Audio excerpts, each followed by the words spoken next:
We come now to verse 13 of the third chapter of the Gospel of John. Jesus continuing this conversation with Nicodemus.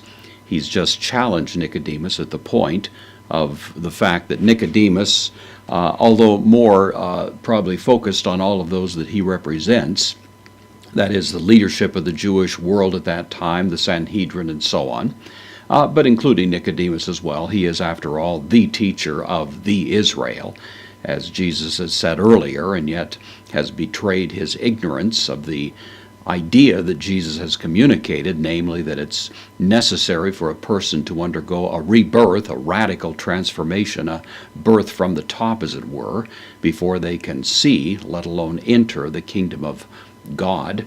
And Nicodemus, of course, has been questioning that, not sure what to make of it. And then Jesus asks him, well, if you can't accept the things that I say that are evidently the case based on perception of earth, then how in the world are you going to be able to understand or believe the things that I communicate that are of heaven? And Jesus, pushing more deeply into this particular idea, continues in verse 13, kai and oudes, the pronoun meaning no one or nothing. Here it's masculine singular, so no one, and abebekon, which is from anabino, meaning to go up. This is the third person singular perfect active indicative. So it's a very interesting thing that Jesus says no one has ascended to remain eis ton urinon in heaven. The previous verse, of course, used a form of this word, ep urania, which means in heaven or on heaven. How will you believe when I speak to you of things that are heavenly? And now Jesus continues that thought. No one has ascended into heaven. No one has entered into heaven except eme ho ek tu orenu, same word, except the of heaven or out of heaven, katabas, which is the opposite of this one. This means to go up. It's the perfect. This is the participle, the one who has come down from heaven, ho huios tu anthropu, the Son of Man.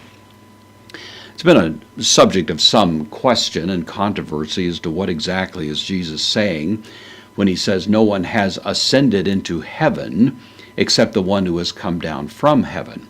Well, technically, even Jesus has not ascended. The ascension has not happened yet, although from a point of view of Orthodox Christianity, we would say that he was before he came into being on earth, before the flesh was taken by him, before the Word became flesh. He was in heaven.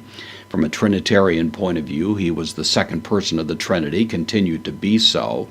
And so it seems a kind of a slightly convoluted statement. No one has ascended into heaven except the one who has come down out of heaven.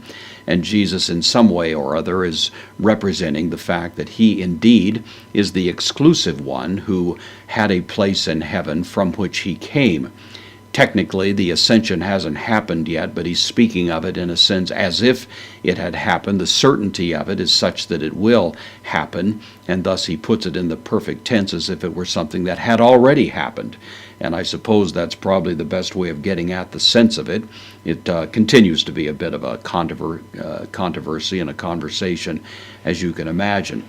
This phrase, ho huios tu anthropu, the Son of Man, of course, probably represents an allusion back to the 7th chapter of the prophecy of Daniel, in which this Son of Man character is mentioned as one who comes before the Ancient of Days, and thus we do have at least a shadow of a hint of that particular dramatic moment suggested in this verse as well. So Jesus claims the right to speak of those things that are from heaven, because he in fact is the one who exclusively has ascended there, the one who has the competence to reflect what realities abide there, and that's what he's claiming, of course, in this conversation with Nicodemus.